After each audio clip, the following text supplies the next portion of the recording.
kedisiplinan hati. Maka agak aneh kalau kita rayakan Paskah terus, tapi hati kita tidak beres. Saudara yang terkasih dalam Tuhan, kita merayakan Paskah terus menerus. Saudaraku, perayaan Paskah itu kan sebenarnya 1 tahun 1 kali.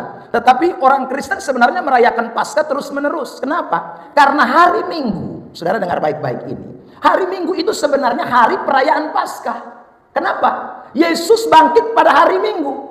Saudaraku, ingat baik-baik, gereja mulai beribadah pada hari Minggu itu sudah setelah merayakan yang namanya hari kebangkitan Tuhan. Sebelumnya, saudara yang terkasih di dalam Tuhan, kita tahu orang Yahudi itu ibadatnya pada hari Sabat. Sabat itu Sabtu. Ya.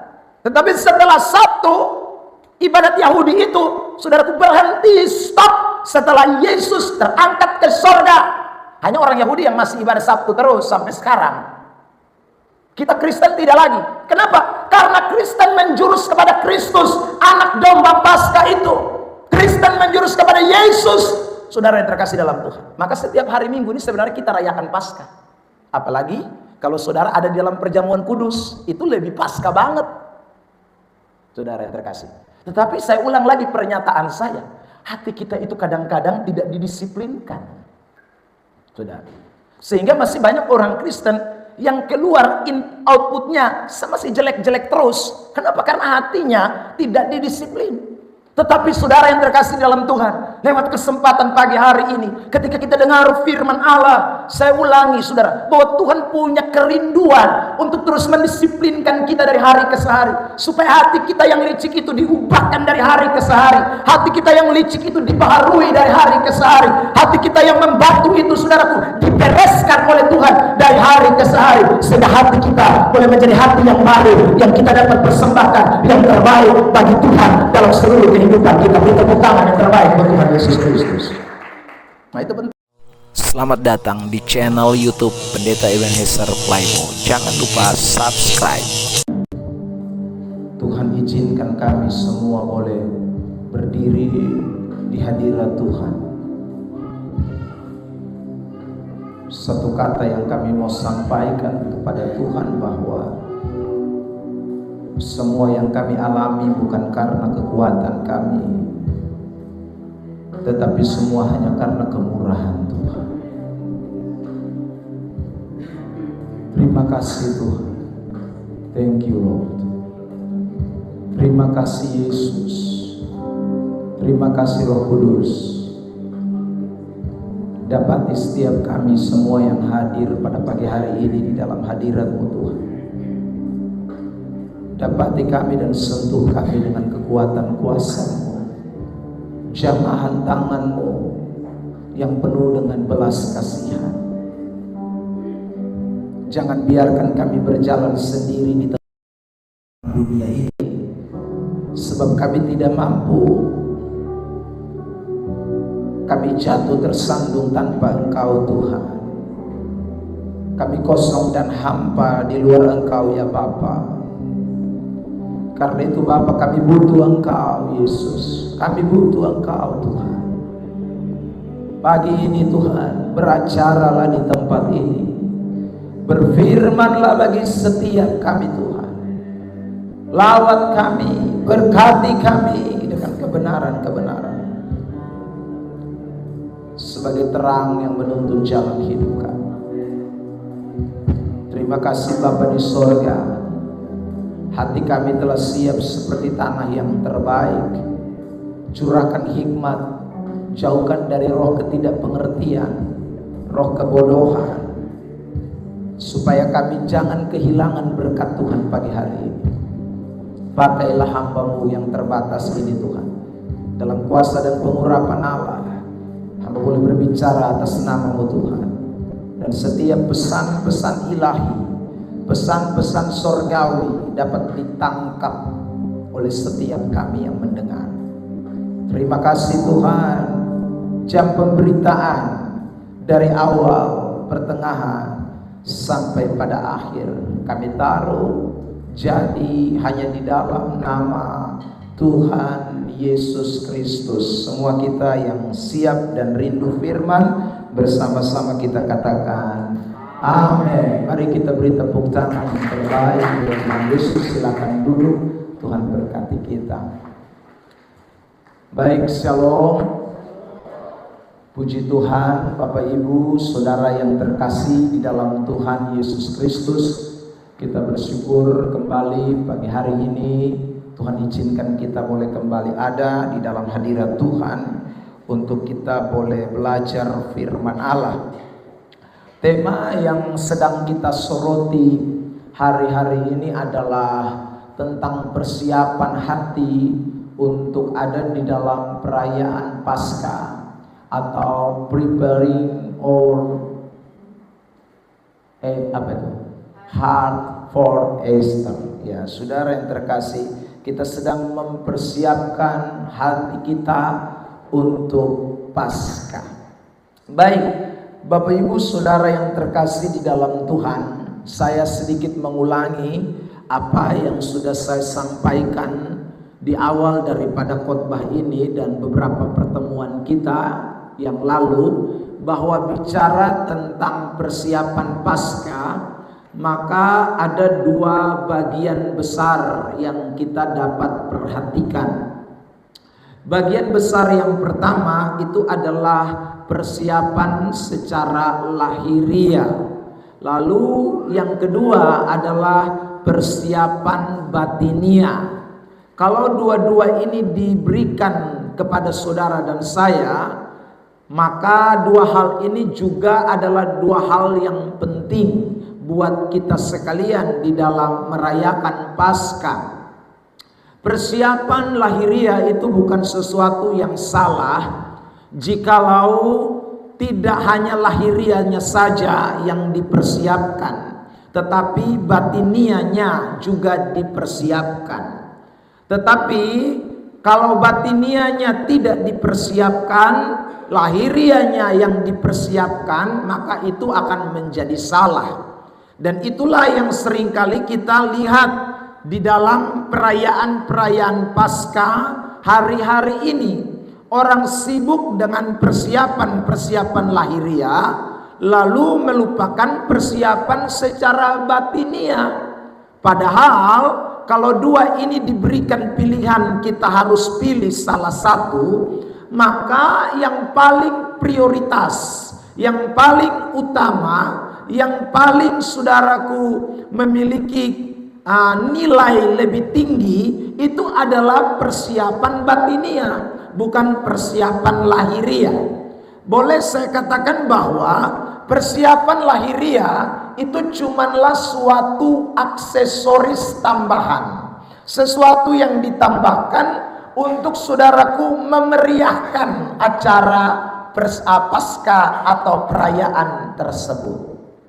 Tetapi persiapan hati itu adalah sesuatu yang esensi, sesuatu yang mutlak, sesuatu yang harus, sesuatu yang wajib, tidak boleh tidak, saudara yang terkasih di dalam Tuhan.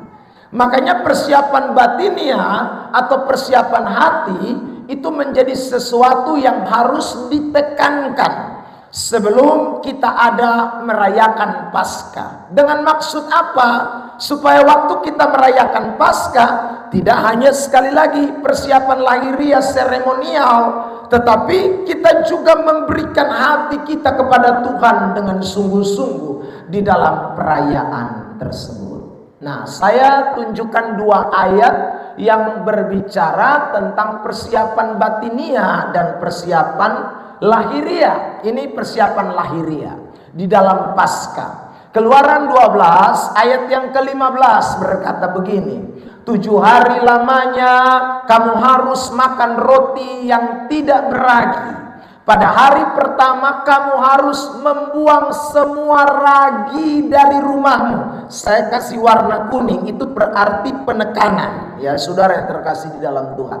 Ini perayaan roti tidak beragi, saya ulang-ulang, itu sama dengan perayaan Paskah. Jadi kalau saudara temukan di dalam Alkitab ada sebutan hari raya roti tidak beragi, itu sama dengan hari raya Paskah. Kenapa? Saya sudah menjelaskan kepada kita bahwa hari raya Paskah itu biasanya dilakukan, saudaraku, di hari yang ke-14 dari, saudaraku, tanggal Nisan, tanggal Yahudi, saudara yang terkasih dalam Tuhan. Sementara hari raya roti tidak beragi itu sudah dilakukan sebelum, ya, atau prapaskah, ya, itu sudah dilakukan. Nah, waktu mereka sedang melakukan itu, mereka, saudara yang terkasih dalam Tuhan, mempersiapkan rumah-rumah mereka. Salah satunya, mereka harus buang semua ragi yang ada di dalam rumah mereka. Sebab nanti waktu Paskah, mereka akan makan roti tidak beragi, saudaraku, dan makan daging domba Paskah. Saudara yang terkasih, itu akan terjadi pada momentum Paskah itu.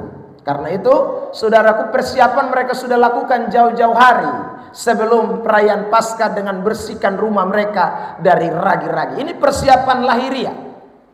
Tetapi sekali lagi, waktu ada satu kasus terjadi, Tuhan mengizinkan orang Israel merayakan Paskah meskipun mereka belum membersihkan, saudaraku, ragi dari rumah mereka. Lihat teks di dalam kitab 1 Tawarik ini, ya.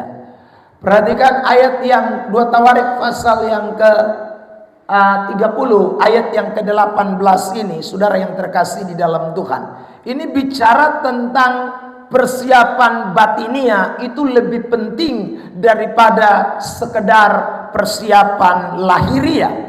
Nah, mari kita baca dulu teks itu bersama-sama di dalam hitungan yang ketiga.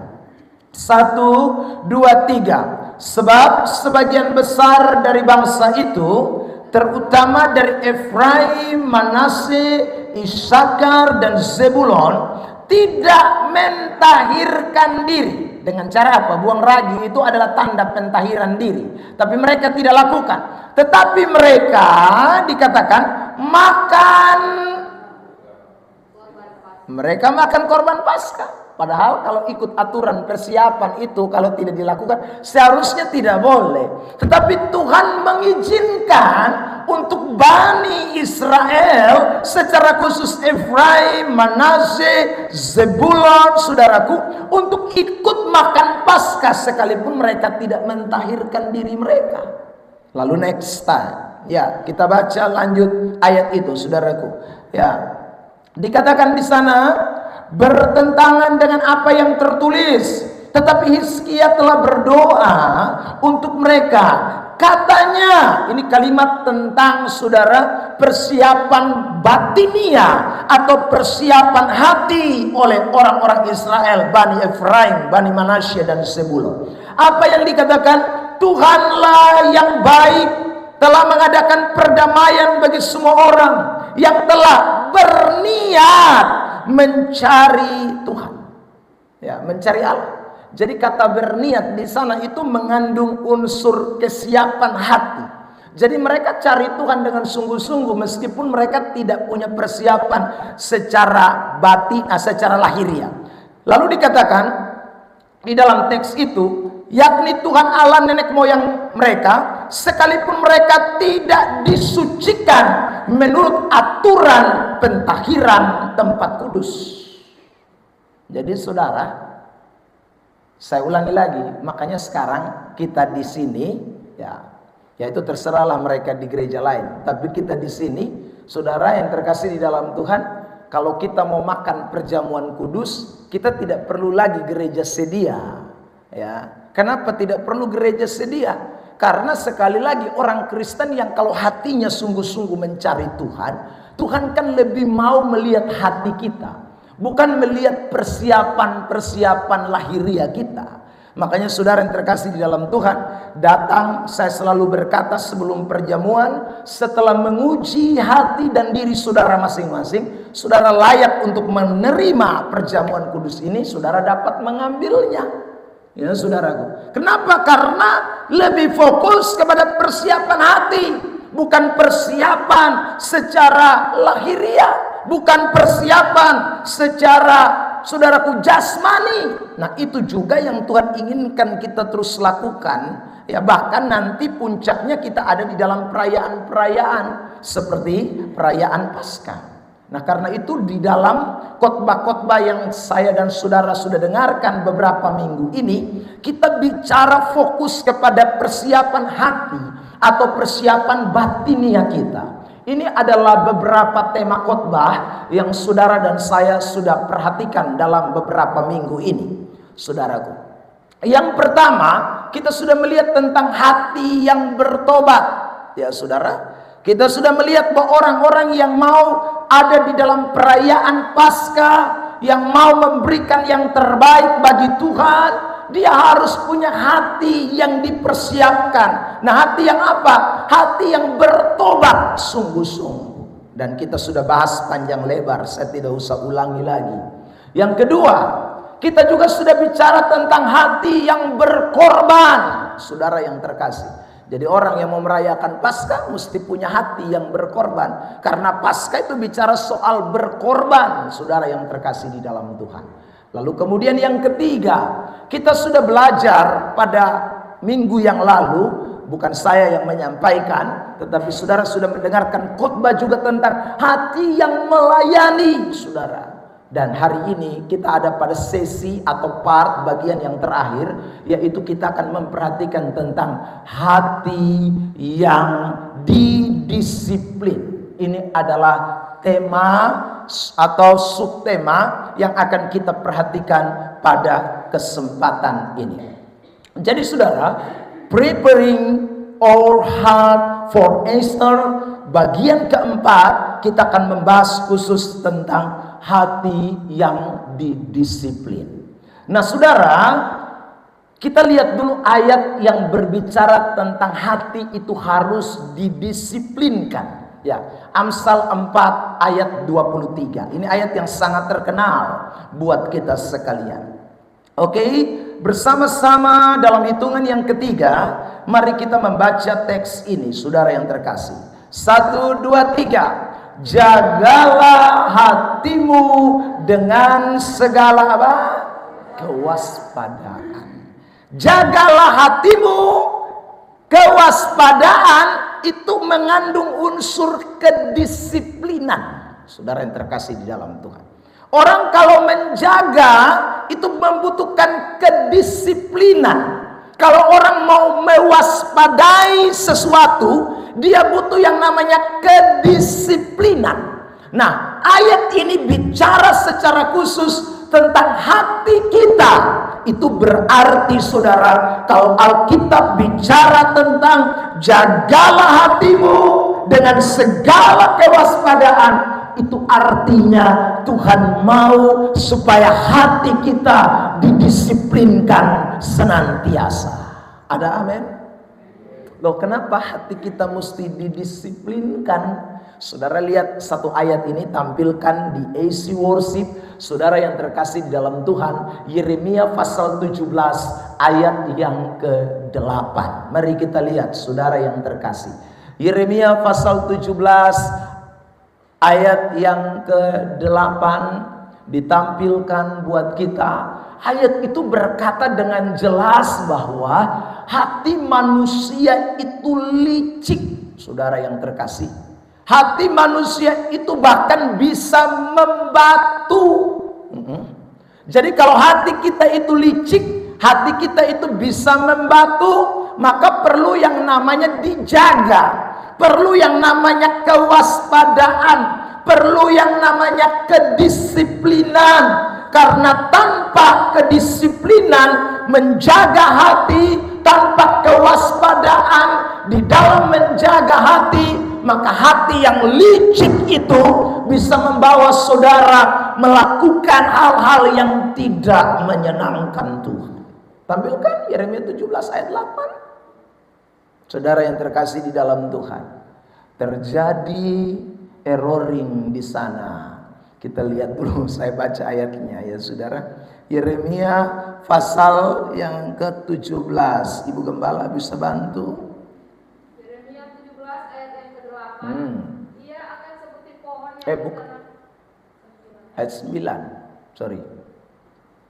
Betapa liciknya hati. Betapa liciknya hati.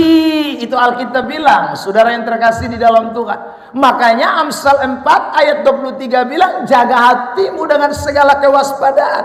Karena betapa liciknya hati. Orang dunia berkata, dalamnya laut bisa diukur. Tetapi saudaraku, dalamnya hati siapa yang tahu? Kenapa? Karena hati manusia itu licik. Next, setelah ayat itu berkata licik, dia bilang apa lagi? Mari kita lihat, saudaraku. Lebih licik daripada segala sesuatu. Hatinya sudah membatu. Siapakah yang dapat mengetahuinya? Saudara, siapa yang bisa ketahui? Kalau orang hati su membatu, su licik, siapa bisa tahu? Nah, makanya saudara yang terkasih, orang Kristen, anak-anak Tuhan, orang-orang percaya membutuhkan yang namanya saudara kedisiplinan hati. Sebab kalau hati yang licik itu tidak didisiplinkan, tidak diwaspadai, itu akan membawa dampak, ya, mempunyai pengaruh yang besar dalam seluruh eksistensi kehidupan kita. Saudara yang terkasih, Yesus pernah berkata, dari hati muncul itu pencurian, persinahan, perampokan. Itu hati yang kenapa? Tidak dijaga dengan disiplin. Karena tidak ada kewaspadaan hati. Kalau hati tidak diwaspadai dengan, tidak dibuat disiplin dengan sungguh-sungguh, maka saudara, output yang akan keluar itu akan jelek. Nah, kalau saudara yang terkasih dalam Tuhan, hati su model begini, perayaan Paskah mau jadi apa? Maka betapa pentingnya kedisiplinan hati kita, saudara yang terkasih di dalam Tuhan. Betapa pentingnya kedisiplinan hati kita di dalam merayakan Paskah. Nah, kalau kita melihat relevansinya atau hubungannya antara kedisiplinan hati dengan perayaan Paskah. Tadi ayat Amsal 4 itu tidak ada hubungan ya dengan Paskah, tapi saya cuma mau bicara soal ayat yang bicara tentang kedisiplinan. Tetapi apakah tidak ada kasus atau saudara cerita di dalam Alkitab, historik di dalam Alkitab yang menunjukkan tentang kedisiplinan hati dikaitkan dengan atau direlevansikan dengan Paskah? Ada dong. Ya. Saudara dengar baik-baik ini. Paskah adalah pintu pembuka bagi Israel untuk masuk ke dalam kedisiplinan Tuhan. Saudara dengar ini. Kitab Keluaran pasal 12 itu adalah Paskah yang pertama. Setelah bangsa Israel saudara merayakan Paskah yang pertama, kata Paskah itu artinya dilewatkan, dari bahasa Ibrani Pesah, yang artinya dilewatkan dari maut. Setelah Tuhan melewatkan mereka dari maut, Pesah, Paskah, saudara, lalu kemudian Tuhan mulai membawa mereka kepada suatu situasi yang namanya pendisiplinan. Kenapa? Setelah itu tulah ke-10 anak-anak Mesir semua dibunuh oleh malaikat maut.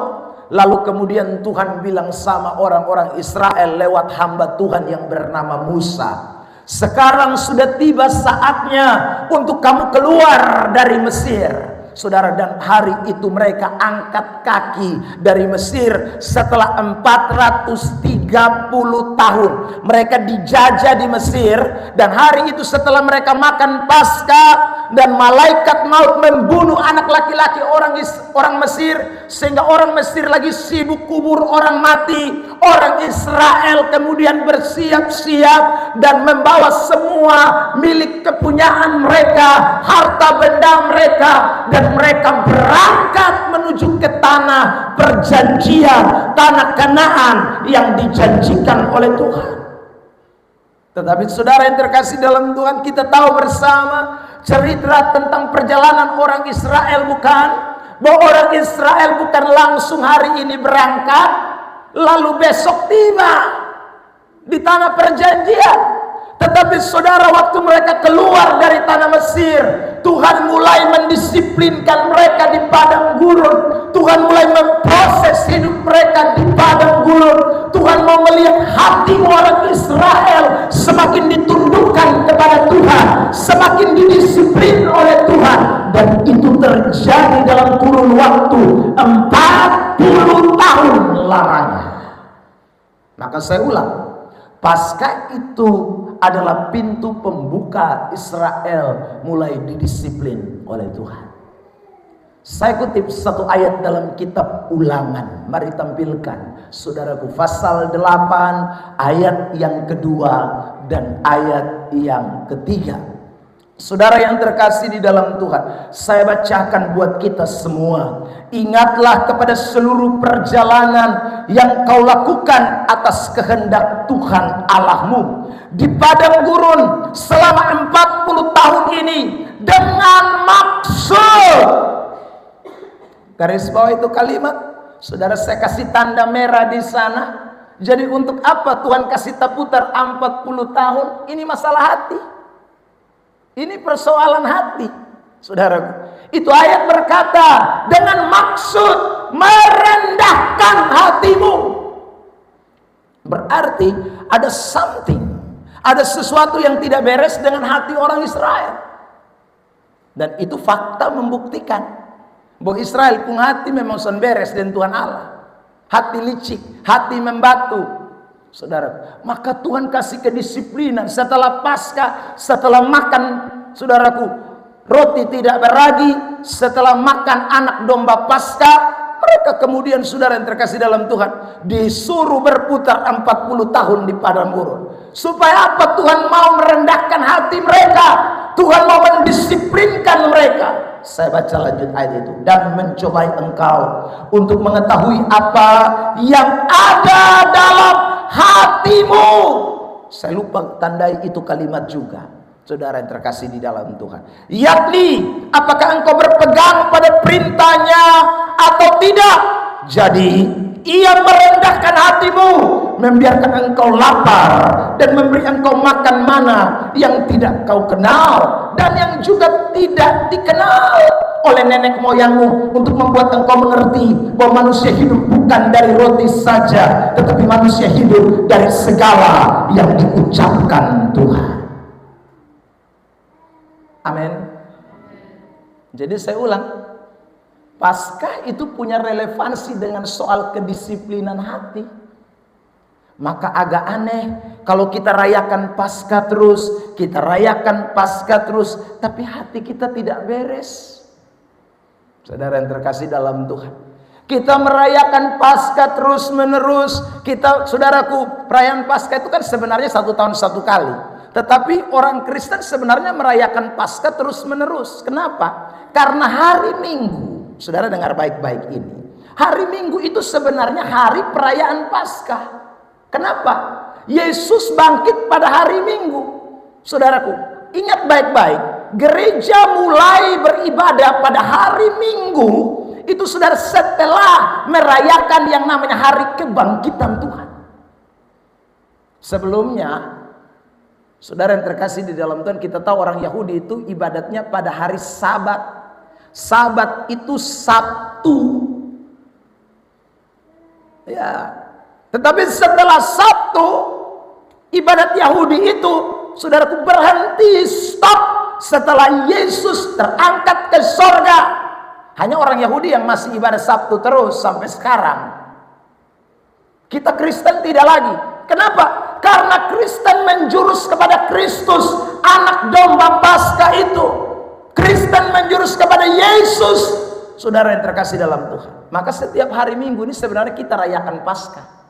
Apalagi kalau saudara ada di dalam perjamuan kudus, itu lebih Paskah banget, saudara yang terkasih. Tetapi saya ulang lagi pernyataan saya, hati kita itu kadang-kadang tidak didisiplinkan, saudara. Sehingga masih banyak orang Kristen yang keluar outputnya masih jelek-jelek terus. Kenapa? Karena hatinya tidak didisiplin. Tetapi saudara yang terkasih dalam Tuhan, lewat kesempatan pagi hari ini, ketika kita dengar firman Allah, saya ulangi saudara, bahwa Tuhan punya kerinduan untuk terus mendisiplinkan kita dari hari ke hari, supaya hati kita yang licik itu diubahkan dari hari ke hari, hati kita yang licik itu dibaharui dari hari ke hari, hati kita yang membatu itu, saudaraku, dibereskan diteruskan oleh Tuhan dari hari ke hari, sehingga hati kita boleh menjadi hati yang baru, yang kita dapat persembahkan yang terbaik bagi Tuhan dalam seluruh kehidupan kita. Beri tepuk tangan yang terbaik buat Tuhan Yesus Kristus. Nah, itu penting, saudara yang terkasih di dalam Tuhan. Kedua, apa relevansi Paskah dengan hati kita manusia dalam disiplin ini? Ingat bahwa anak domba Paskah itu adalah Yesus Kristus, saudara. Nah, Yesus itu adalah alat atau bapa yang berperan sebagai bapa. Jadi Yesus itu punya peranan sebagai bapa yang mendisiplinkan anak-anaknya atau umatnya. Ya. Jadi salah satu karakteristik dari Yesus anak domba Paskah itu adalah suka mendisiplinkan. Suka mendisiplinkan itu karakter Tuhan. Lihat ayat ini, Ibrani 12, tampil. Ayat 10 dan ayat 11. Kitab Ibrani pasal 12 ayat 10 dan 11. Perhatikan. Sebab mereka mendidik kita dalam waktu yang pendek. Maksudnya orang tua kita, ayah kita, ibu kita, sesuai dengan apa yang mereka anggap baik. Tetapi dia-nya besar, mengajarkan kita untuk kebaikan kita, supaya kita beroleh bagian dalam kekudusannya. Memang tiap-tiap ganjaran pada waktu ia diberikan tidak mendatangkan sukacita, tetapi duka cita. Tetapi kemudian ia menghasilkan buah kebenaran yang memberikan damai kepada mereka yang dilatihnya. Dia di sana, dia-nya besar tadi saya katakan, dan itu menunjuk kepada Tuhan, menunjuk kepada Yesus. Jadi Yesus itu punya peranan sebagai Bapa yang mengajar kita, yang mendisiplinkan kita, yang menghajar kita, yang menasehati kita, saudara yang terkasih di dalam Tuhan. Nah, karena itu kalau saudara merayakan Paskah, itu berarti sekali lagi merayakan siapa? Yesus Kristus. Merayakan Yesus Kristus sebagai apa? Sebagai Bapa yang berperan sebagai Bapa yang mengajar kita, yang menasehati kita, yang mendidik kita.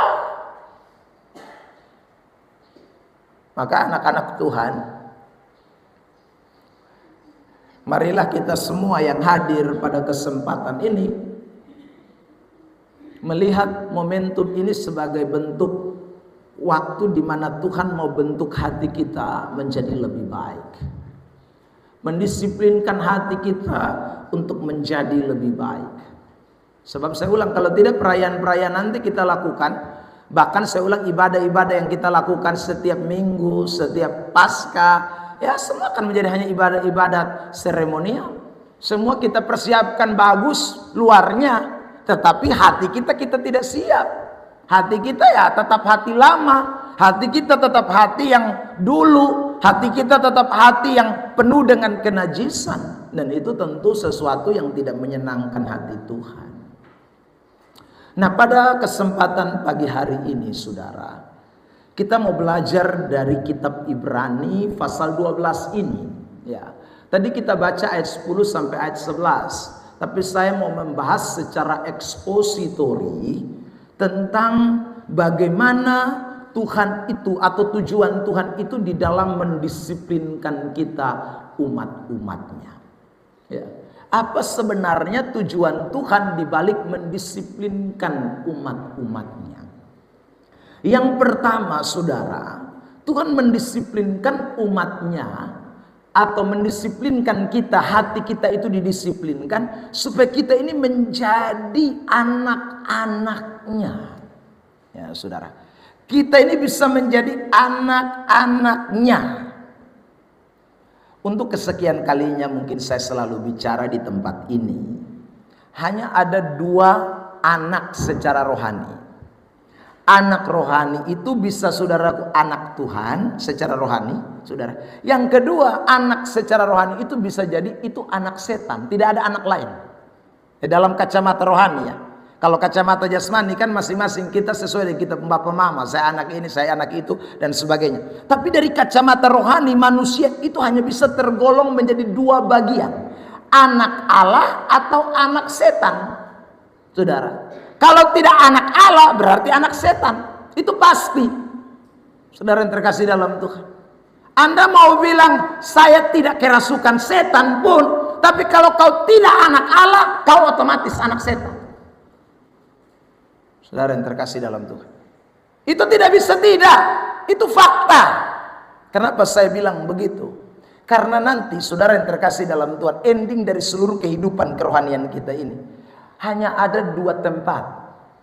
Satu tempat kita ketemu dengan Bapa kita yang di sorga, atau satu tempat orang ketemu dengan bapaknya di neraka. Sama-sama bapaknya, hanya satu tempatnya di sorga, satu tempat di neraka. Jadi saudara, jadi tidak ada dua anak di ini, tidak ada 3 anak, 4 anak di ini dunia. Hanya ada 2, satu anak Tuhan atau anak setan. Yohanes 8, coba kita lihat itu ayat, kan ini ayat terkenal nih. Yohanes 8 ayat 44, perhatikan, ini anak setan dong.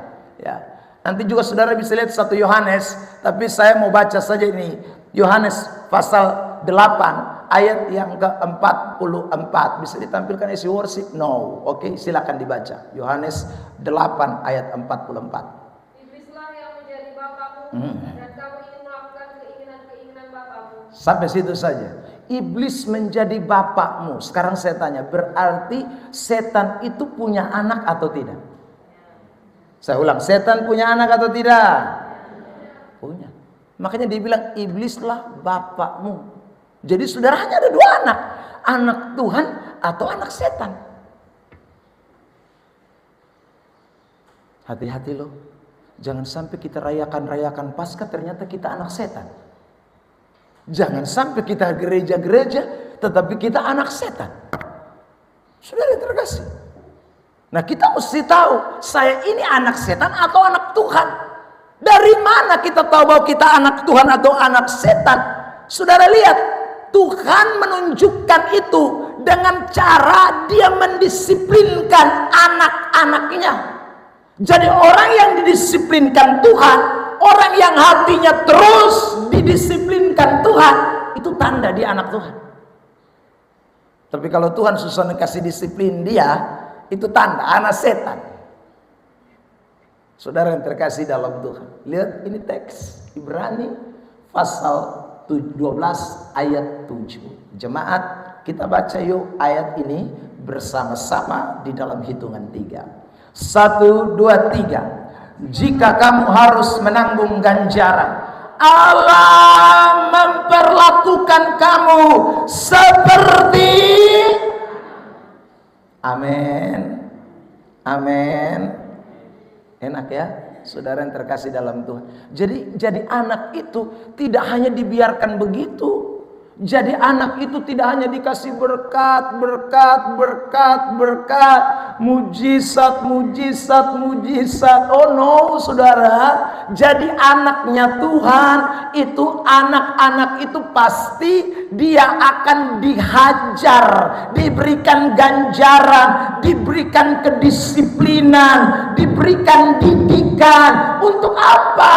Karena dia mau saudara dan saya mengetahui bahwa saudara dan saya bukan anak setan, tetapi anak Allah. Beri tepuk tangan terbaik buat Tuhan Yesus Kristus.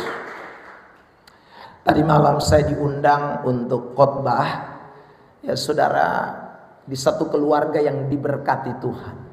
Ya, mereka mengucap syukur karena mereka beli mobil baru 1, motor 2. Lalu anaknya masing-masing 3 orang, saudara yang terkasih, sudah beli tanah, ya semua punya tanah, dan sekarang yang satu lagi membangun rumah. Jadi kemudian mereka bilang, Bapak, kami minta Bapak datang pimpin ibadah dulu, ya kami mau mengucap syukur buat ini berkat Tuhan. Saudara, tadi malam saya punya tema khotbah adalah berkat Tuhan atau berkat dari setan. Saudara yang terkasih, saya bilang, minta maaf ya tuan rumah, saya mesti bicara ini.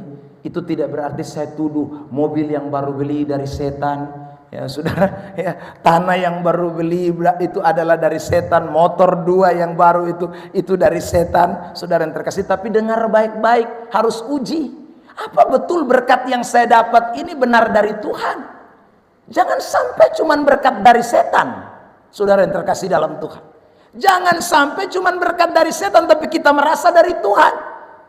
Ingat, tidak semua berkat dari Tuhan. Setan bisa kasih berkat. Jangankan berkat, mujizat saja setan bisa buat, apalagi berkat. Lihat ini ayat ya, Matius 4. Saudara yang terkasih di dalam Tuhan, tidak bisa ditampilkan di SC Worship, jadi nanti Ibu Gembala baca, kita punya ayat-ayat ini. Perhatikan Matius 4 ayat yang ke-8 dan ayat 9. Perhatikan Matius 4 ayat 8 dan ayat 9. Jadi hati-hati, jangan sampai saudara pikir saudara anak Allah karena diberkati, padahal saudara terima berkat dari setan.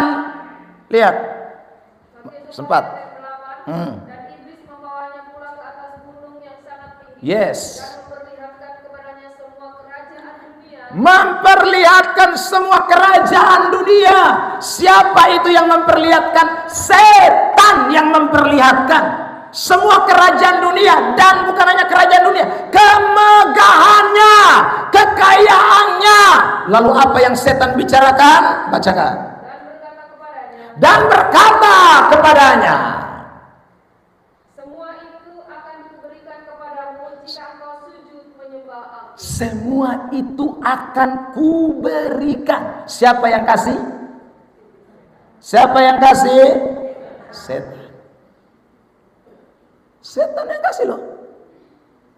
Saudara yang terkasih dalam Tuhan, jikalau ayat itu mengatakan, lanjut saudaraku, Maka berkatalah Yesus kepadanya, ya,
sakit, aku sehat-sehat, aku gemuk, aku kaya raya. Padahal berkatnya bukan dari Tuhan, itu setan yang kasih. Kenapa saya bilang, saudaraku, setan yang kasih?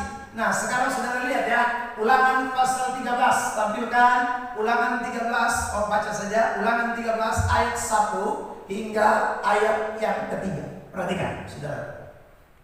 apabila di tengah-tengahmu muncul seorang nabi atau seorang pemimpi, Apabila di tengah-tengah kamu muncul nabi atau pemimpi, next, dan ia memberitahukan kepadamu suatu tanda atau mujizat, itu pemimpi atau itu nabi, dia kasih tahu kepada kita tanda atau mujizat.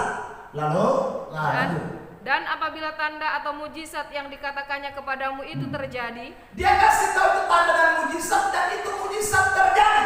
Contoh, kau pasti sembuh. Dia langsung kita tiba-tiba sembuh. Kau pasti kaya, lalu kita kaya. Saudara yang terkasih dalam Tuhan, ya. Tetapi setelah dia kasih tahu semuanya itu, maka mungkin dia bilang, saya tadi malam mimpi. Saya lihat kamu mulai naik pesawat di atas, dan itu tandanya kamu sebentar lagi akan terbang tinggi. Ya, itu saudara. Ya, kamu sebentar lagi akan melayang-layang di atas udara. Ya, itu saudara yang terkasih. Artinya kamu akan diberkati luar biasa. Tapi itu betul-betul terjadi. Di 1 tahun kemudian saudara, Anda betul naik daun, ya, naik pangkat, Anda jadi luar biasa. Anda dia omong itu betul ya. Tapi saudara lihat apa yang terjadi. Ketika itu saudara pemimpi itu katakan terjadi, nabi itu terjadi, katakan dan itu terjadi, mujizat itu terjadi. Lalu next ayat berkata, Dan ia membujuk, mari kita mengikuti Allah lain. tetapi saudara, dia membujuk supaya kita mengikuti Allah lain. Kata A di sana, huruf A di sana, A-nya kecil. Itu berarti bukan Tuhan yang benar. Itu berarti bukan Kristus. Itu berarti bukan Allah Tritunggal. Itu berarti ilah lain. Maka saya bilang begini, kalau Tuhan yang berkati kamu, kamu akan tambah cinta Tuhan dan takut Tuhan. Tapi kalau setan yang berkati kamu, maka kamu tambah kaya, kamu lupa Tuhan. Kamu diberkati Tuhan, kamu lupa. Saudara berkasih, itu diberkati bukan Tuhan, setan pasti. Jadi kalau setan yang berkati orang itu dia bikin supaya orang ini hari dia tadi dekat begini, sekarang dia jauh. Dia akan suka dekat Tuhan aja. Itu tanda berkat dari setan. Karena Tuhan tidak pernah kasih berkat untuk menjauhkan orang, tapi Tuhan kasih berkat untuk buat orang itu tambah dekat Tuhan. Beri tepuk tangan terbaik buat Tuhan Yesus. Maka kalau saudara diberkati, cek bye-bye. Ini berkat Tuhan kok setan. Kalau setan, Anda naik motor lupa Tuhan. Kalau setan, Anda naik motor, Anda lupa Tuhan. Kalau setan yang berkati, Anda naik pangkat, Anda lupa Tuhan. Kalau setan yang berkati kau tambah kaya, tapi kau lupa Tuhan. Tapi kalau Tuhan berkati kau tambah ingat Tuhan dan cinta Tuhan dengan luar biasa. Amin. Amin. Ingat baca.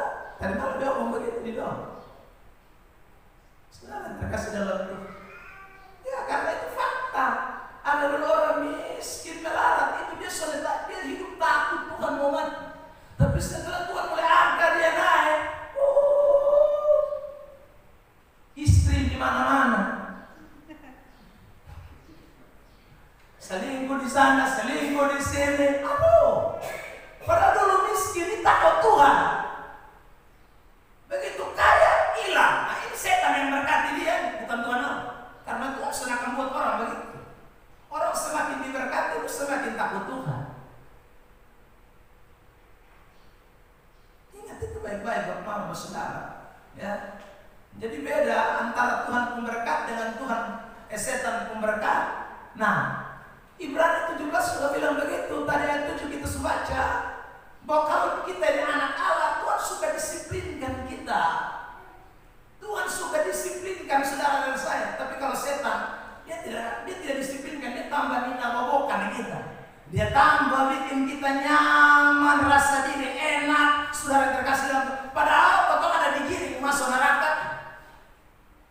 Tapi kalau Tuhan tidak, dia kasih berkat, tapi dia kasih disiplin. Saudara tahu kan bangsa Israel mau menikmati berkat yang bukan main gila punya. Itu tanah itu dikatakan berlimpah susu dan madu, tanah Kanaan. Tapi sebelum sampai di sana, Tuhan main disiplinkan terus mereka di tengah jalan 40 tahun lama. Anak-anak Tuhan, sekali lagi, saudara terkasih dalam Tuhan. Jadi Tuhan mau perlakukan kita jadi anak. Bukan anak gampangan, bukan anak setan, ini anak Allah. Maka anak Allah mesti dikasih tahu terus, diajar, dididik, dinasehati, saudara. Supaya kita betul-betul jadi anak. Yohanes pasal 1, perhatikan ayat 12. Ini tanda kalau saudara jadi anak Allah. Ya. Ini ayat tidak ada, saya bicara ini ditampilkan sebenarnya isi worship, tapi tidak ada isi worship bisa dimunculkan. Jadi baca saja Yohanes 1 ayat 12. Perhatikan. Tetapi semua orang yang menerimanya diberinya kuasa supaya menjadi anak-anak Allah. Semua orang yang terima Yesus diberi kuasa menjadi anak-anak Allah. Terus, yaitu mereka yang percaya dalam namanya. Yang percaya di dalam nama Yesus itu dikasih kuasa anak-anak. Perhatikan, ada kata kuasa di sana. Kata kuasa itu berarti menunjuk kepada otoritas dan kekuatan. Ya, saudara. Jadi kalau kita jadi anak-anak Allah, Tuhan kasih kita kekuatan dan otoritas di dalam hidup kita. Kuasa di dalam hidup kita. Makanya anak-anak Tuhan itu, saudara terkasih, pasti diberkati. Pasti. Jadi tidak mungkin saudara jadi anak Tuhan lalu Tuhan tidak berkati. Saudara Tuhan pasti berkati. Tapi ada banyak orang tidak menjadi anak Tuhan karena takut nanti kalau jadi anak Tuhan diberkati tapi lama, harus didisiplin dulu, harus diproses dulu, harus dibanting dulu, harus dihajar dulu. Dosa mau yang cepat-cepat. Nah itu setan. Itu anak-anak setan. Maka setan itu juga begitu, dia tawarkan yang cepat-cepat tanpa perlu disiplin. Itu setan. Dia tawarkan mujizat-mujizat yang cepat tanpa perlu disiplin. Dia tawarkan terus. Tinggal saudara mau jadi anak siapa saja. Jadi kalau mau anak Tuhan ya memang kadang-kadang didisiplin tapi enak. Dapat kuasa, dapat kekuatan, dapat otoritas, dapat berkat yang datangnya dari atas, bukan dari dunia ini.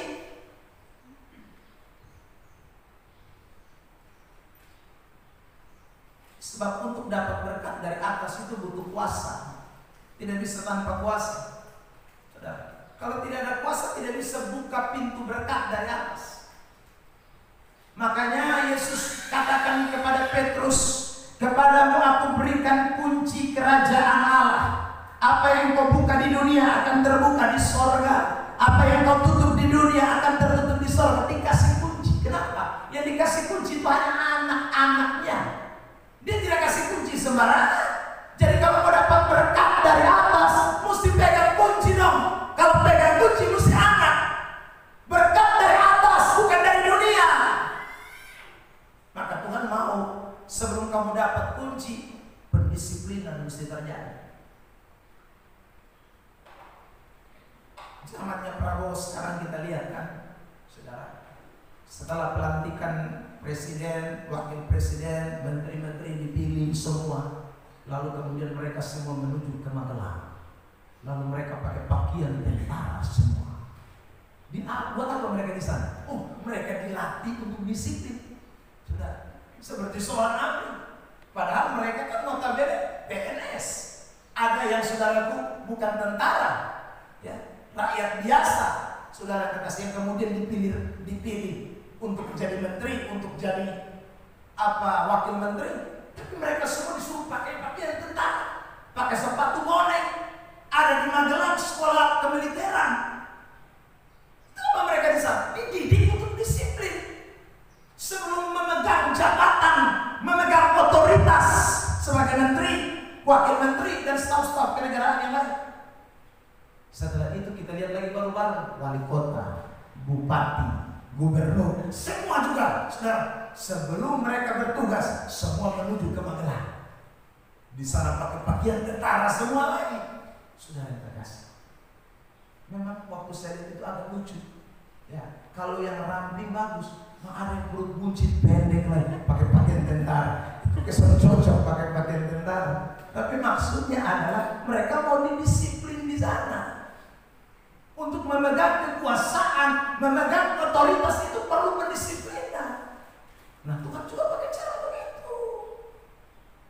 Jadi dia tidak mau saudara dan saya cuma jadi anak yang gampangan, terima kunci enak-enak, ya saudara, lalu ibu kamu ke sana. Disiplin dulu.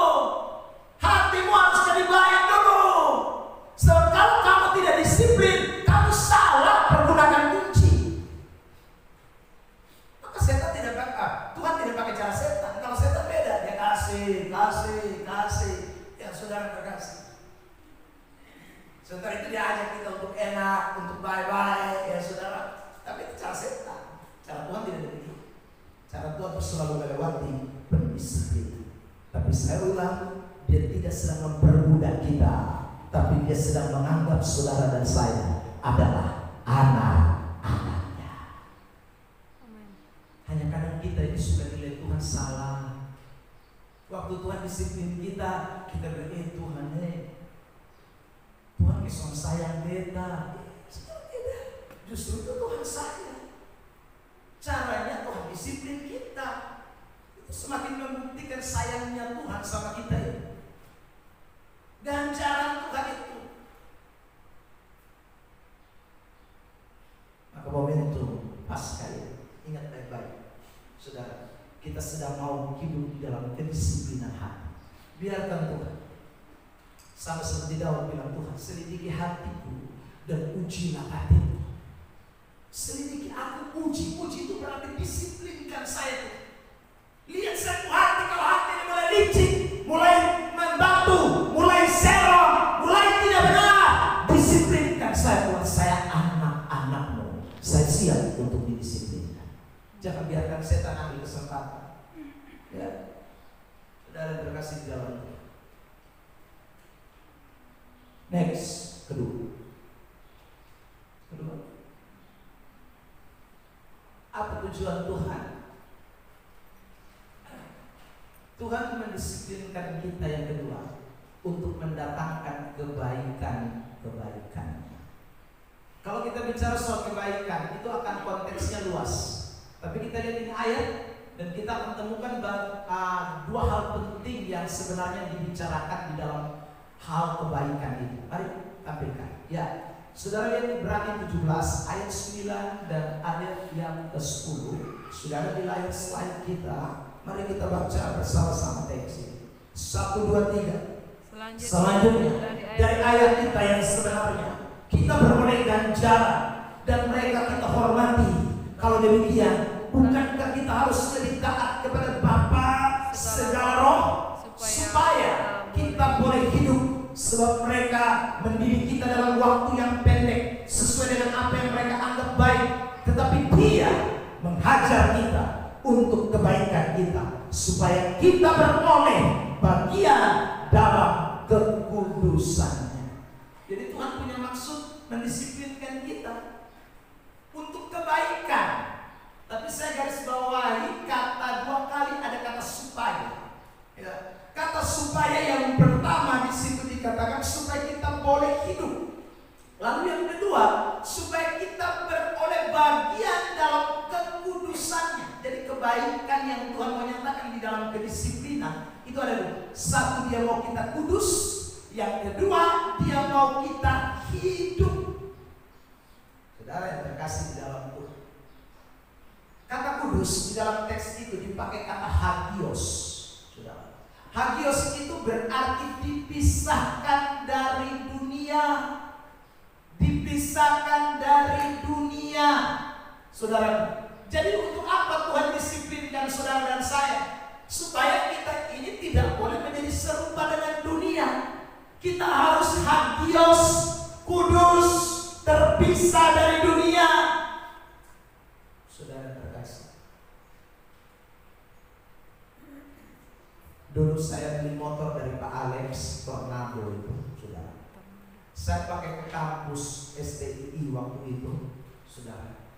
Semua dosen dan guru-guru dan mahasiswa suka bilang begini, Pak, motor ini bukan Tornado, tapi Termoda. Ya.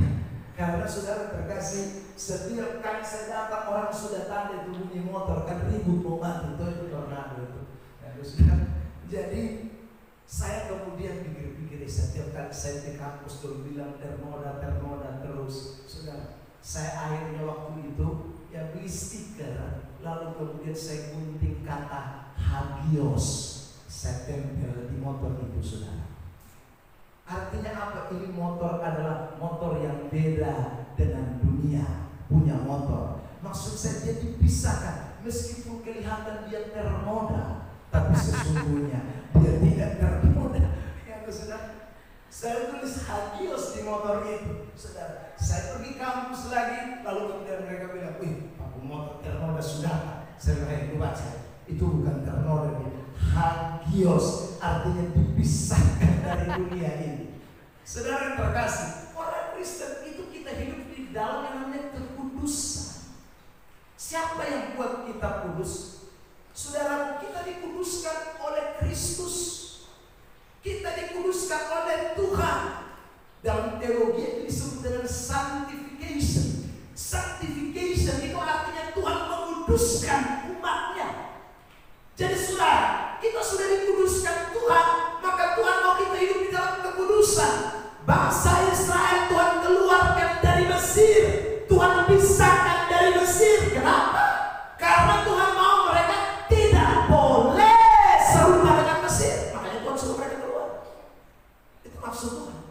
Nah, kalau kamu saya keluarkan, kamu di tengah jalan masih mau kembali ke hidup lama, masih rindu Mesir, masih suka dengan Mesir. Loh, saya putar kau tambah lama di dunia sini.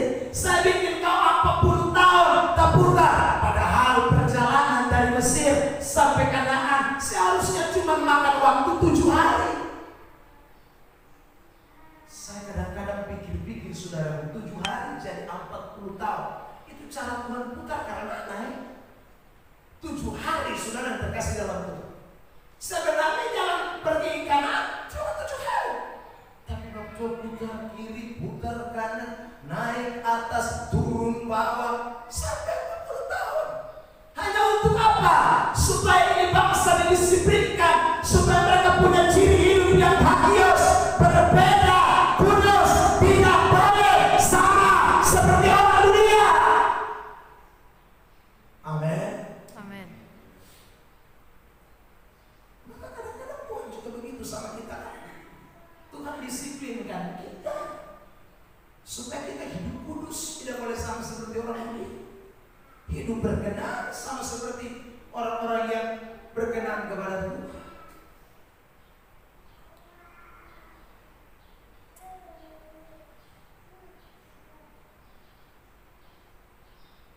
Saya sudah 3 minggu berturut-turut khotbah ya di Manulai, persekutuan doa di Manulai. Sebenarnya kita 3 ini kan khotbah lah. Itu bilang Bapak datang terus tiap Kamis Bapak satu baik. Ya, itu sudah saya bilang sudah ini Kamis ini itu sudah bisa kita ada jadwal kita tunda juga itu tanpa 2 minggu ini. Ya, jadi kita harus pindah dulu. Nanti kita kasih info beda tentang lain. Saudara terkasih dalam Tuhan. Tapi apakah saya pergi saya ngomong berkat-berkat sama mereka? No, saya tidak ngomong itu. Saya ngomong soal kekudusan. Minggu lalu saya bicara keras soal jangan bisa promo dan jangan makan sedikit. Saudara, itu mayoritas bukan orang karismatik. Ya, saudara terkasih dalam Tuhan. Saya pas angkat mengkawinkan saya ada gigi merah ini pas. Ya, saudara. Gigi merah langsung baik, sudah. Kenapa? Karena Tuhan mau hidup kudus dong. Tuhan mau kamu pisah dari dunia. Tuhan mau kamu tidak boleh sama dengan orang dunia. Maka Tuhan kasih kedisiplinan itu buat kita. Saudara terkasih. Jangan kita hanya jalan salib terus tiap tahun. Ya. Tapi hidupmu tidak ada di dalam kekudusan. Sama-sama. Itu hanya bikin macet jalan. Sungguh. Kita mau lewat di tentara dong, datang semua tentara Romawi putar balik dong. Tapi orang tidak pernah mengalami yang namanya kekudusan itu. Dari tahun begitu saja. Aduh, kasihan ya. Hidup ini perlu yang namanya kekudusan. Saya nonton video salah satu channel ya sekarang lagi viral channel ini. Ini dia cerita orang Kristen lagi juga di TikTok cukup naik followersnya, pengikutnya. Saudara terkasih dalam Tuhan. Dia punya ilmu apologetika atau ilmu berdebat yang cukup baik.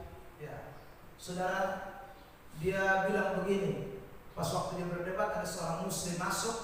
Lalu kemudian ini Muslim menawarkan diri, saya mau jadi Kristen. Ya, saya mau jadi Kristen.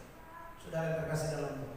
Tapi ini orang yang punya ilmu apologetik ini, saudara, ilmu berdebat ini, dia bilang begini, kekristenan tidak butuh orang. Mereka semua nyatakan diri, saya mau Kristen, selama ini saya Muslim, tapi saya tidak menemukan kedamaian dan lain sebagainya. Tapi dia bilang, kekristenan itu begini, kamu dengar ya, Dia bilang begitu. Sudah, kekristenan itu bukan hanya sekedar ya suatu agama, bukan. Tapi di dalam kekristenan, saudara yang terkasih dalam Tuhan, kita tahu arti daripada hidup di dalam Tuhan itu adalah hidup di dalam pertobatan. Itu orang kasih tahu. Ini orang tawar diri, saudara mau jadi Kristen. Kalau kau tahu air di rumah lain, yang kau bilang mari segera datang. Tidak. Dia sampaikan, dia kasih ajaran yang bagus dan saya angkat jempol buat ini orang. Dia bilang saudara terkasih dalam Tuhan, kamu ingat baik-baik kalau kamu mau menyatakan diri kamu jadi Kristen, bukan hanya sekedar kamu mengucapkan seperti kamu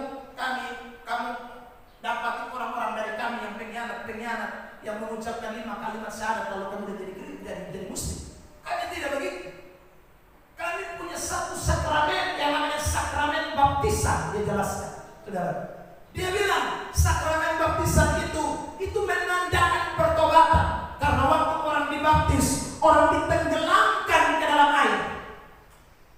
Itu dia kasih tahu bersama orang muslim yang mau masuk Kristen. Ditenggelamkan di dalam air, lalu kemudian dibangkitkan sama seperti Kristus mati dan dibangkitkan. Itu tanda pertobatan. Jadi kalau mau jadi Kristen, kamu harus bertobat. Kamu harus sungguh-sungguh hidup baru di dalam Tuhan. Dia ngomong begitu. Saudara terkasih di dalam Tuhan. Dan itu yang betul. Itu betul, itu kekudusan itu begitu. Saudara terkasih dalam Tuhan. Dan itu yang Tuhan mau. Tapi itu orang memang betul-betul dia sudah punya tekad. Dia bilang saya siap. Saya mau hidup baru. Saya mau bertobat. Karena kalau Tuhan panggil seseorang, tidak ada yang bisa tahan. Jadi kebenaran mesti dibicarakan, dinyatakan. Supaya orang betul-betul hidup mau tahu dalam kekudusan. Itu kekristenan itu begitu. Saudara yang terkasih dalam Tuhan. Nah untuk apa? Kau datang gereja terus tapi hidup sudah berubah. Sudah kudus-kudus. Tapi kudus terus. Nah itu kan berat. Saudara yang terkasih. Apa artinya? Saya bilang begini saudara. Di awal kan saya sudah sampaikan kepada saudara kita ini cari jiwa. Tapi apa artinya ini gereja ini penuh sesa? Tapi yang masuk surga cuma 5 orang. Apa artinya? Maka betapa pentingnya saudara, kita memang bersaksi terus, kita memang terus cari jiwa. Alkitab berkata ladang sudah bangunin, siap untuk dituai. Tapi dengar baik-baik, kita sedang menerapkan kedisiplinan Allah di dalam hidup kita. Tidak boleh lupa. Dan salah satu bentuk kedisiplinan akan mendatangkan kebaikan. Kebaikan apa?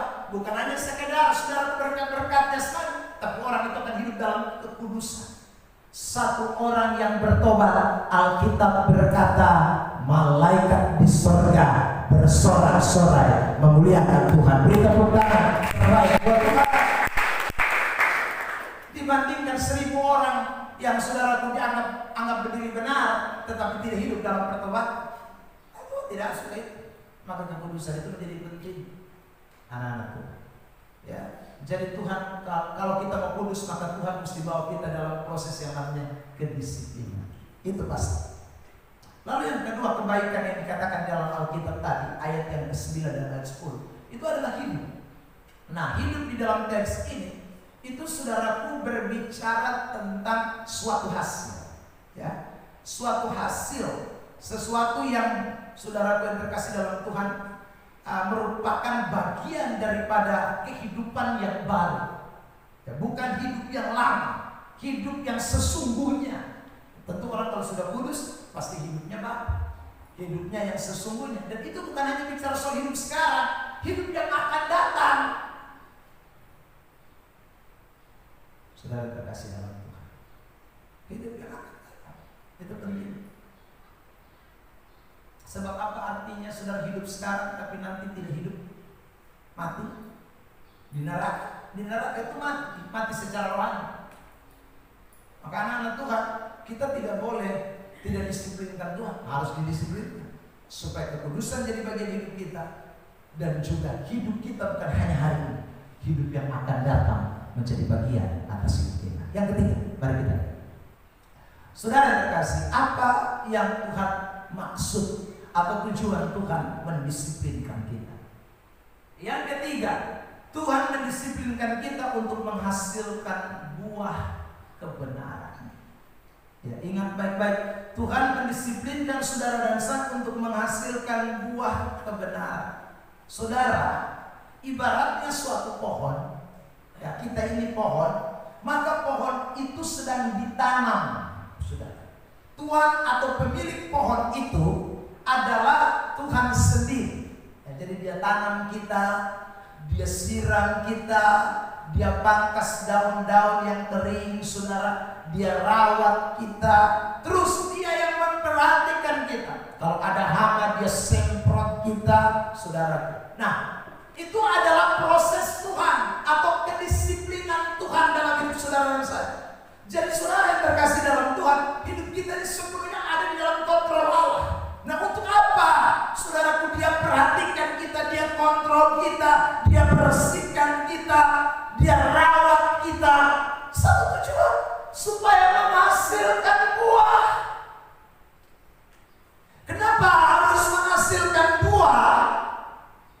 Saudara yang terkasih di dalam Tuhan, karena kalau kita tidak menghasilkan buah, itu menunjukkan bahwa kita sebenarnya bukan orang Kristen.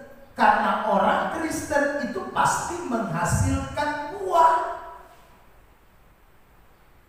Nah, menarik di dalam teks ini, Ibrani pasal 12 diberi penjelasan buah kebenaran. Mari kita lihat, saudara terkasih dalam Ibrani 12 ayat 11. Ya, bersama-sama kita baca teks ini. 1, 2, 3.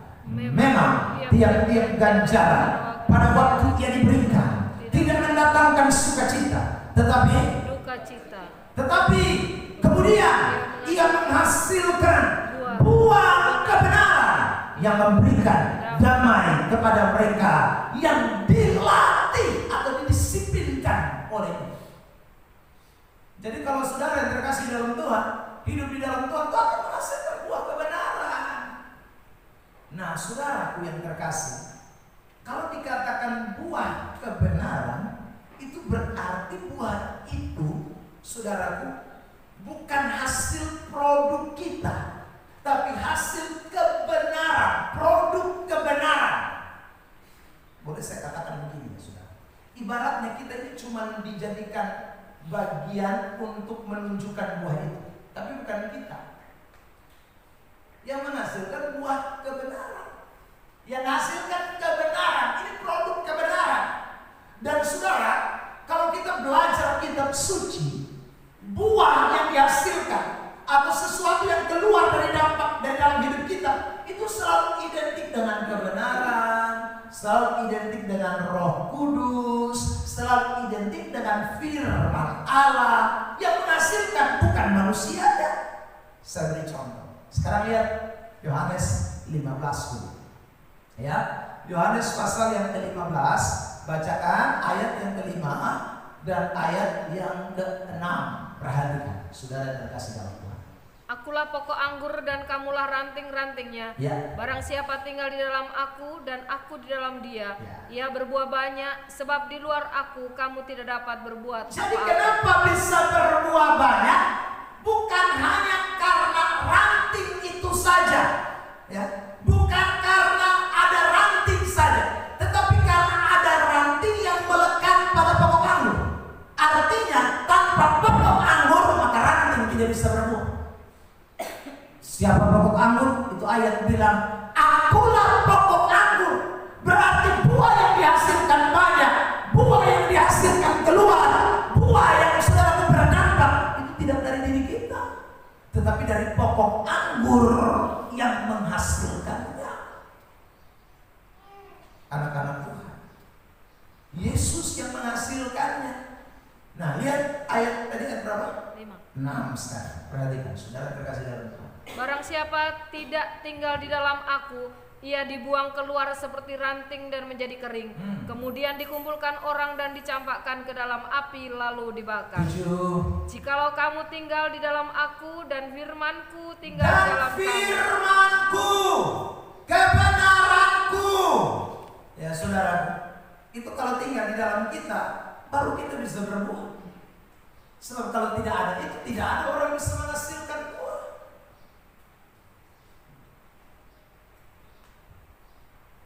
Beberapa hari yang lalu saya sudah saksikan kepada saudara. Maka bisakah orang baik dari dirinya sendiri? Tidak bisa. Itu dalam kacamata kekristenan. Kita bisa baik, kita bisa hidup suci, kita bisa hidup berdamai, kita bisa hidup, saudaraku, takut Tuhan. Itu semua karena ada sesuatu yang bekerja di dalam kita. Ada kebenaran yang bekerja dalam kita. Tanpa itu tidak bisa. Galatia pasal 5 ayat yang ke-21. Perhatikan ayat. Galatia 5 ayat 21. Kedengkian, kemabukan, 22. tetapi buah roh ialah kasih. Tetapi buah roh, bukan buah saya atau buah pendeta atau buah Eben, bukan buah roh. Jadi saudara, apa itu buah roh? Lanjut. Kasih, sukacita, damai sejahtera, sukacita, damai sejahtera, kelemah lembutan, terus kesabaran, kemurahan, terus kemurahan, kebaikan, kesetiaan, kelemah lembutan, penguasaan diri. Itu datang dari mana? Dari Roh Kudus. Bukan kita. Saudara terkasih dalam Tuhan. Makanya saudara dan saya, Tuhan mau kita didisiplinkan supaya kita semakin merendahkan diri dan Tuhan berkuasa atas hidup kita. Semakin Tuhan berkarya di dalam hidup kita. Sebab saudara, kalau tidak didisiplinkan, maka orang akan rasa dirinya yang lakukan, dirinya yang ngerjakan, dirinya yang hasilkan, dirinya yang keluarkan. Bukan. Tapi Tuhan tidak mau itu. Makanya Tuhan ajar kita, Tuhan disiplinkan kita, supaya kita semakin sadari, aku hidup hari ini, aku bisa ada hari ini, aku bisa lakukan apapun. Ada sesuatu yang bisa keluar dari hidupku. Itu bukan karena aku, tapi karena kebenaran, karena Yesus, karena Roh Kudus yang bekerja di dalam hidupku. Amin. Amin. Dan kalau Roh Kudus yang berbuah, 1 kali, 2 kali, 3 kali, no, terus menerus, tidak akan pernah berhenti. Tapi kalau saudara, kita yang kasih keluar buah, kita pun kebaikan mau sampai kapan? Kita pun kasih mau sampai kapan? Kita pun kemurahan mau sampai kapan? Kita pun penguasaan diri mau sampai kapan? Kita terbatas kok. Makanya sangat disayangkan kalau orang-orang tertentu yang sangat bersandar kepada kemampuan dirinya dan tidak mau menaruh pengharapan kepada Tuhan, tidak mau menaruh sandaran hidup kepada Tuhan. Saudara yang terkasih dalam Tuhan, kita dirampung semua. Maka betapa pentingnya saudara dan saya hidup di dalam kedisiplinan Allah. Maka Allah tidak mau saudara berjalan sendiri seperti bangsa Israel ketika ada di padang gurun. Dia yang kendalikan semua. Dengan maksud apa? Ulangan tadi mengatakan supaya kamu merendahkan diri, supaya kamu tambah tunduk. Ya, sebab kalau saya tidak disiplinkan, kamu sombong. Kamu akan menyanyi merdeka. Kita sudah keluar dari Mesir. Kita akan kaya raya di saudara tanah Kanaan. Kita akan hidup nyaman. Kita tidak akan susah. 7 hari lagi kita sudah sampai. Tuhan tidak mau. Tuhan ajar mereka tak putar dirikan. Saudara terkasih dalam Tuhan, 40 tahun Tuhan disiplinkan mereka supaya mereka tahu buah yang aku hasilkan sekarang adalah buah kebenaran. Buah yang aku hasilkan sekarang adalah buah dari Roh Kudus, bukan karena aku, tetapi karena dari Tuhan yang memberikannya kepadamu. Amin. Amin. Itu penting, anak-anak Tuhan. Jadi saya ulang lagi, maka butuh hati yang mendisiplinkan Tuhan. Maka Tuhan tidak pernah berhenti untuk mendisiplinkan kita. Ya. Saudara yang terkasih dalam Tuhan, saya kupas sedikit kata kebenaran di dalam teks ini, buah kebenaran. Ya. Kata buah kebenaran di dalam teks ini itu dari kata karpos. Ya. Kata karpos itu artinya hasil dari suatu proses kehidupan rohani. Jadi kalau saudara hidup dalam kehidupan rohani, Roh Kudus pimpin hidupmu, firman pimpin hidupmu, tidak ada yang tidak berbuat, pasti berbuat. Dari hari ke hari pasti akan terus menghasilkan, pasti akan keluar. Karena ada yang namanya proses kehidupan kerohanian. Kedisiplinan Tuhan itu akan terus bekerja di dalam hidup kita sekalian. Tadi malam mereka menceritakan, Pak Pendeta kami ini kaget sampai Tuhan bisa berkati seperti ini. Ya saudara, dulu kami datang tahun 90-an, saudara terkasih. Ya, mereka mulai beli tanah di Sikumana dengan harga 1 juta waktu itu. Dia bilang bayar 3 kali karena dia suami kerja di toko apa tadi malam saya lupa itu toko punah, toko Susanada ya. Tetapi dia pun bos itu bilang begini, ya, lu kerja tapi lu ingat, lu mesti ada tanah sebelum lu keluar dari ini tempat kerja. Akhirnya saudara bosnya itu dengan murah hati memberikan semua karyawannya itu pinjaman duit. Saudara, dia suruh cari tanah, dapat tanah, dia kasih uang mereka untuk beli tanah, tetapi setiap bulan dia potong gaji mereka.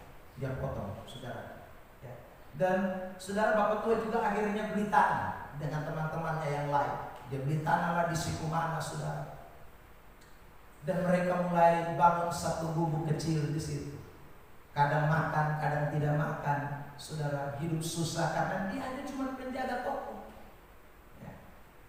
Dia cuma hanya menjadi penjaga toko. Proses Tuhan mulai bawa saudara terkasih dalam Tuhan. Dia bilang potong sudah ada air, bapak potong ditimba air di tetangga. Tetangga dia bilang ingat timba air jangan tumpah-tumpah. Saudara, jadi dia timba itu pelan-pelan saudara. Ini sumur bagaimana tidak tumpah? Satu hari karena anaknya bawa jergen saudara terkasih dalam Tuhan dan air waktu diisi masuk tumpah banyak. Maka itu tuan sumur itu usir mereka dan dia pulang menangis bawa jergen pulang kosong. Saudara yang terkasih di dalam Tuhan, satu hari ada pesta di tetangga dan itu saudara mereka, dia bawa saudara anak-anaknya karena pikir tidak ada makan di rumah kita tapi makan di pesta. Saudara, tapi satu kali mereka pergi waktu itu saudara sampai di situ tuan pesta saudara mereka sendiri bilang begini, ingat toh sendoknya sedikit-sedikit beras mahal. Saya bilang itu rasa-rasa ya. Kalau saya bisa tinggalkan piring dan pulang tidak usah makan lagi. Muka mau taruh di mana? Saking miskinnya orang rendahkan begitu rupa. Tapi Tuhan proses, Tuhan bawa proses dari hari ke hari. Pekerjaan saya jaga toko. Saudara terkasih dalam sampai akhirnya mereka kenal dengan hamba Tuhan namanya Mamuata, saudara kenal semua. Saudara.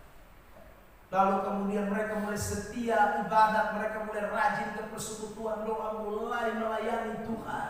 Saudara, Tuhan proses. Hidup masih begitu-begitu. Tapi Tuhan mulai angkat step by step. Tuhan berubah. Saudara. Ya. Ini mereka mulai bertobat lebih sungguh, tinggalkan kejahatan. Tadi malam dia bersaksi bapak, beta pun anak ada 5. Beta ngomong tidak ada satupun di dalam ini rumah. Kita ke rumah ini, kita pun keluarga jarang datang. Kenapa Pak? Karena beta pun keluarga semua masih hidup di dalam kegelapan. Dong datang sini soalnya boleh makan sirih pinang, soalnya boleh isap rokok. Di rumah tidak boleh. Sudah, orang hidup dalam kerohanian. Tuhan buat proses hidup rohani. Tuhan proses juga jasmani tambah lebih baik. Amin. Ada tekad betul-betul. Saudara yang terkasih dalam Tuhan. Di rumah Bapak tidak bisa pagi mesti doa, malam mesti doa, pagi doa, malam doa. Sampai orang kalau datang orang bilang ini gereja kok rumah. Orang sampai bilang begitu. Cerita ini kenyataan. Mereka bukan pendeta, penjaga toko. Habis jaga-jaga toko karena hidup Tuhan suruh proses mulai lebih baik. Saudara terkasih dalam Tuhan dia berhenti.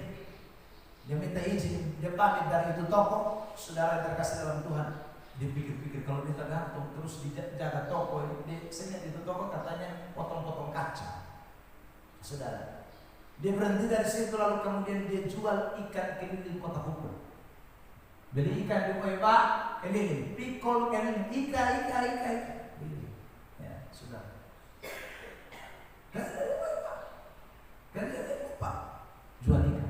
Sampai dia sudah rambut putih, anak-anak sudah berhasil, anak-anak dong bilang, "Bapak berhenti jual ikan." Bapak tuh mas keliling jual ikan. Satu hari di anak nomor 1, anak laki-laki nomor 1, susu marah sekali, terus tidak berhenti. Dong akan dia punya lepak dong sembunyi. Kalau tidak pagi jam 3 pagi setelah doa habis dia sembunyi. Oi Pak, umur 60-an mau masuk 70-an jual ikan. Keliling, saudara terkasih dalam. Tapi kemudian anak-anaknya marah, sembunyi lepak, waktu bikin lepak marah. Dia tetap jalan terus, anak-anak ketemu di jalan, kadang-kadang mau bonceng dia bilang, "Jangan. Ya sudah, terus dibakar. Dan satu hari dia anak laki-laki bilang, "Bapak, bukan kenapa, tapi Bapak bikin malu potong." Nanti orang bilang apa? Ini anak-anak tidak tahu diri. Sudah. Akhirnya dia bilang, "Ini hari beta sembunyi Bapak. Beta bakar lepak di Bapak muka." Ya sudah. Dan akhirnya lepak dia bakar. Mulai dari situ waktu Marinti dia bilang, "Bapak barang nongoi semua. Kok tiap hari beta jalan koi naik keliling ini sudah sampai naik konten si kumana jual ikan. Sekarang beta belum sebeta loyo." Sudah. Akhirnya dia bilang, "Anak-anak dong tolong beli ke beta babi, kok beta piara." Ya sudah. Jadi sekarang disini piara babi. Ya. Tiap hari kandang babi. Itu kan proses dengan kedisiplinan. Rohani jadi baik, jasmani baik. Ada saudara terkasih dalam Tuhan. Saya lihat orang-orang begini banyak dilawat dan diberkati Tuhan dengan luar biasa. Kenapa? Karena mereka mau hidup di dalam kedisiplinan Tuhan. Tuhan itu proses kita. Jadi saudara ingat baik-baiklah cerita tentang orang Israel. Ya. Jadi Tuhan itu memproses itu tidak ada maksud jahat, supaya keluarlah buah-buah kebenaran. Kalau buah-buah kebenaran keluar, maka otomatis buah-buah yang saudara jasmania itu Tuhan pasti tambahkan. Tapi seringkali orang tidak mau diproses dalam buah kebenaran. Hidupnya maunya kompromi dosa, hidupnya maunya main-main dengan Tuhan. Aduh, kesian sekali. Ya, rohanimu tidak akan bertumbuh. Sudah, jangan. Tuhan tidak mau begitu. Makanya Tuhan kasih kedisiplinan buat kita semua.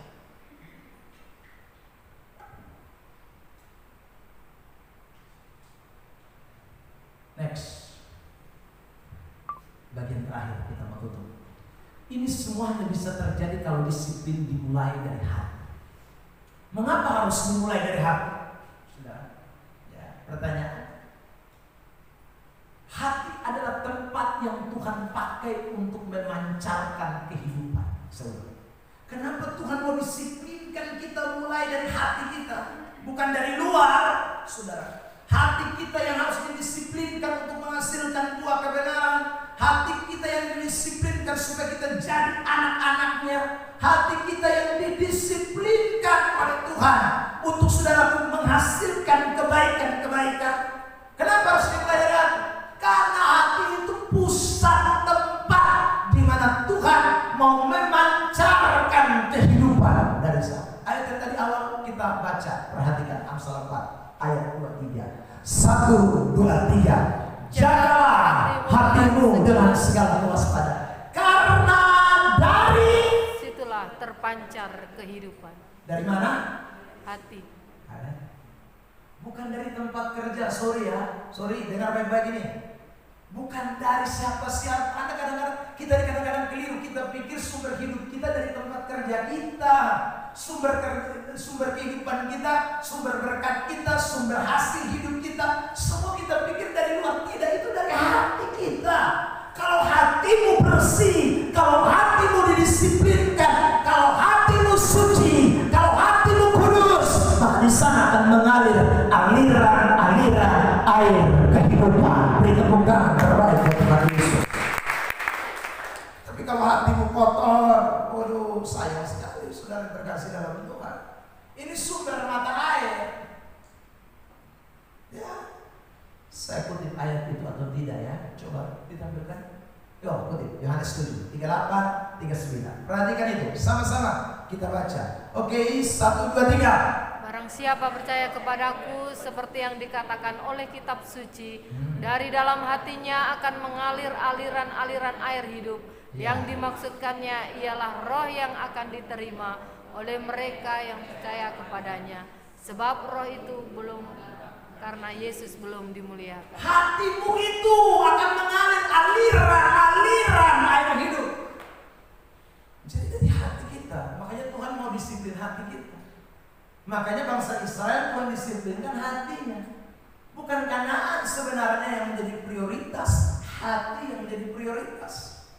Hatimu jelek, kamu sampai Kanaan, kamu jadi penjahat semua. Saudara yang terkasih dalam Tuhan. Ya, maka Tuhan tidak mau, hati mesti beres. Sebab dari situ akan mengalir aliran-aliran air kehidupan. Next, kenapa mesti hati? Yang kedua, saudara yang terkasih, hati itu adalah tempat yang Tuhan selidiki dan Tuhan ingini.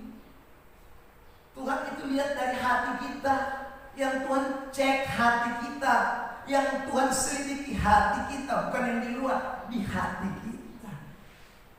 Dia mau angkat saudara, dia mau pakai saudara, dia bukan lihat dari luarmu. Dia mau lakukan segala sesuatu yang besar dalam hidup saudara. Dia tidak lihat dari luar, dia lihat hati. Beda dengan manusia.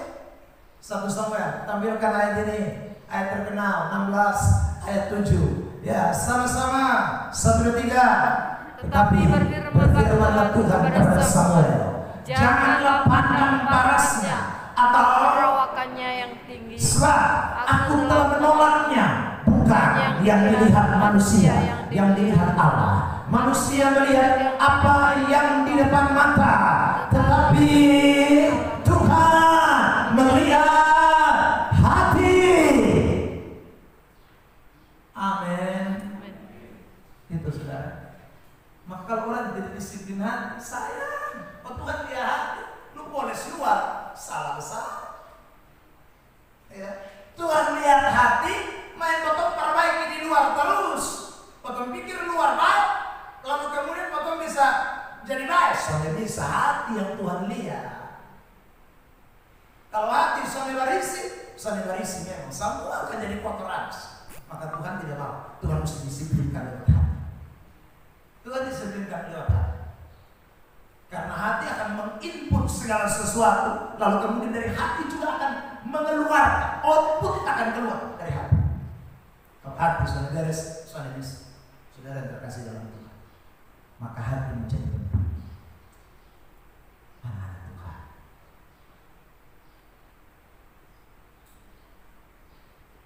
Tuhan kiranya tolong kita semua. Ini adalah khotbah terakhir tentang preparing our heart for Easter. 4 minggu berturut-turut kita diajar untuk melihat hati kita. Hati yang bertobat, hati yang saudara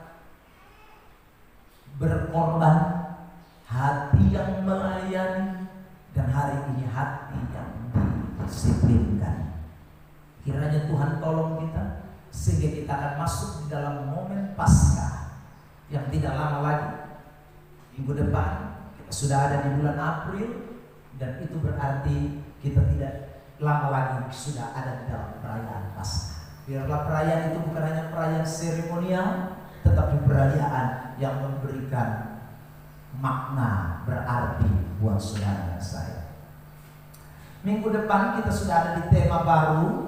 Saudara yang terkasih dalam Tuhan, pastinya seputaran Paskah. Kita akan bicara tentang itu di momentum bulan April yang akan datang. Tuhan berkati kita semua. Oke.